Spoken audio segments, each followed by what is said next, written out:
Cheers, everybody. This video is sponsored by my Buy Me a Coffee. Wanted to do something a little bit different tonight. Kind of a little after dark, a little off the record, a little, I don't know what. I'm just babbling. Just wait. The more of this I have, the more I will babble. I am going to talk about something very specific. I'm going to talk about a car. I haven't really wanted to talk too much in the past about a car that I think really needs to be made, because, I don't know, maybe it's silly of me, but I kind of feel like I want to keep some things for, frankly, people that I consult for. But what I really wanted to do tonight is talk about a car that I think needs to be made. I think it will be made at some point, and it's not an American muscle car. That's usually what I like to talk about. That's usually what I have supported professionally, and frankly, there's a lot of American muscle cars that still need to be made. This is something completely different, which I think you can probably see what I'm talking about, that I am sure needs to be made.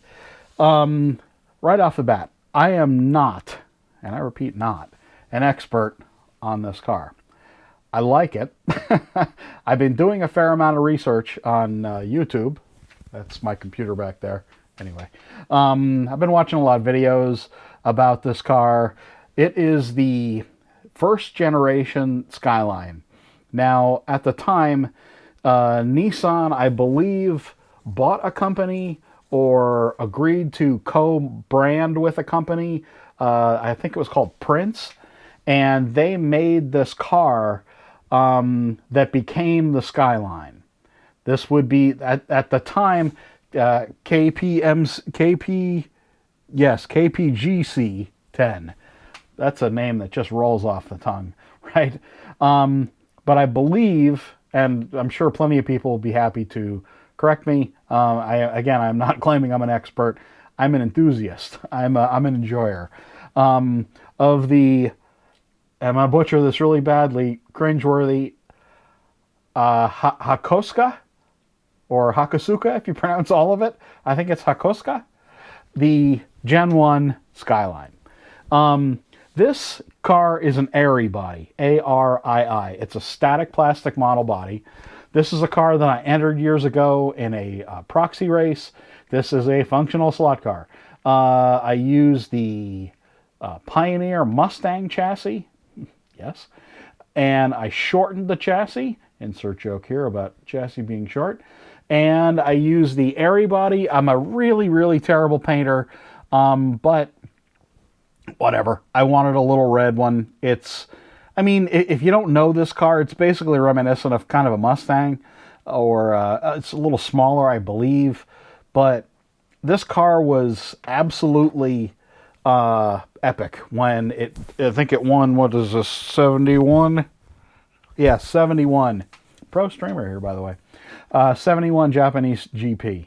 To say this car is a unicorn, to say it's desirable in Japan is an understatement.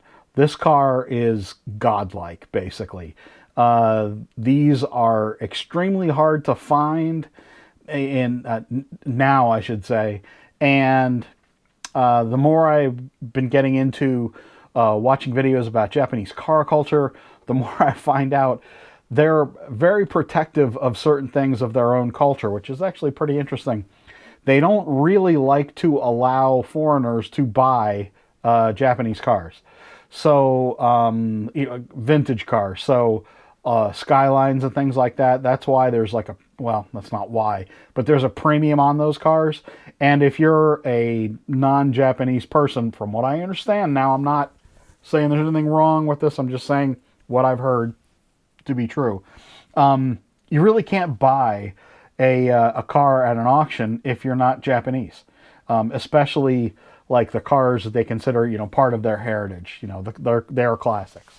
So for all of those reasons, this is a bit rambling, I know, but anyway, hold on a second. Cheers, everybody. Again, brought to you by my Buy Me a Coffee. It's a rare car in real life. It's a car that had an excellent racing history. This is a car. I'd really love to see this car get made as a finished slot car. I have this, and this is a Fujimi body. This is a 24 scale body that I bought from Japan. I also bought this kit, which is a Oshima, or Oshima. I'm really bad at Japanese pronunciations. Please forgive me if you're Japanese.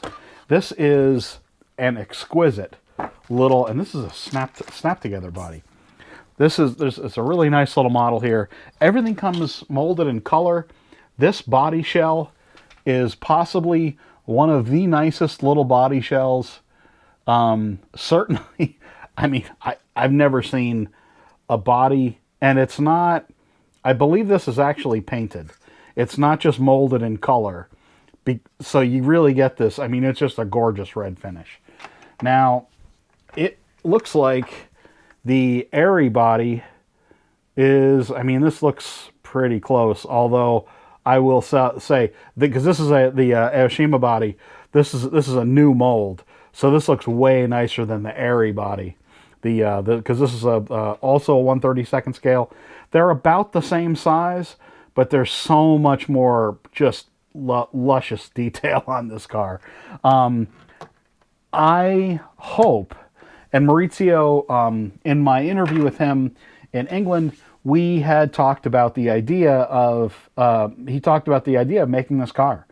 And if you would put this car, pair it up with the Polycar pod that they make, the little slim can motor with the double reduction gears, you'd get good performance out of it.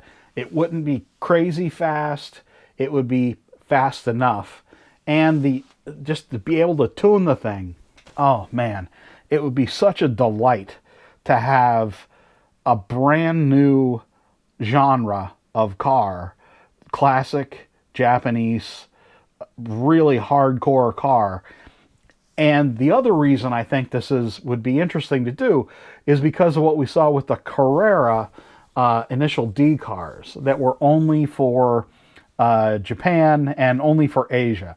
What I believe I found out, I think I found out a reason why, and it kind of goes back to what I had talked about before, where they don't like to export even licensing of certain kinds of things outside of their own home markets, they being Japanese.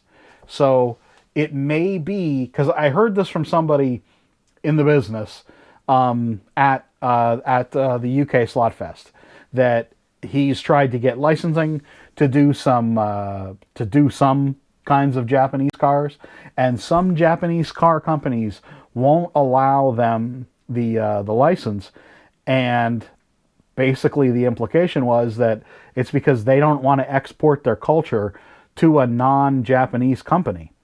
Interesting. So that may have been why they kept all of the Initial D cars just in Japan, just in Asia. Is it true? I mean, who knows? You know, I'm never going to be able to get anybody to go on the record to talk about this, but I thought it was interesting to bring it up. I really do think that this car would be a great place to start with classic Japanese series of cars. I mean, it doesn't get more iconic. If you don't know this car, I'm not really surprised that there might be a lot of people that don't know the car, but if you're a car guy and you're at all interested in Japanese cars, you know this car. If even the quick scan of YouTube will show you that there is video after video after video about the Hakosuka car, this body, the KPGC10. What the naming! It gives you goosebumps, doesn't it? Yeah, it's absolutely incredible.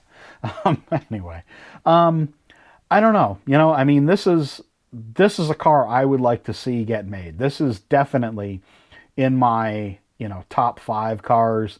It might even be in my top 3 cars. I think there's that much opportunity to to sell this car not only in the rest of the world aside from Japan, but I think there is probably an untapped massive market in Asia, in Japan specifically.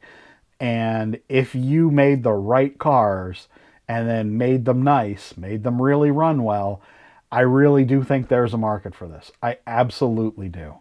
I think there's a market in 1/32nd scale, probably not in 1/24th scale, but definitely in HO.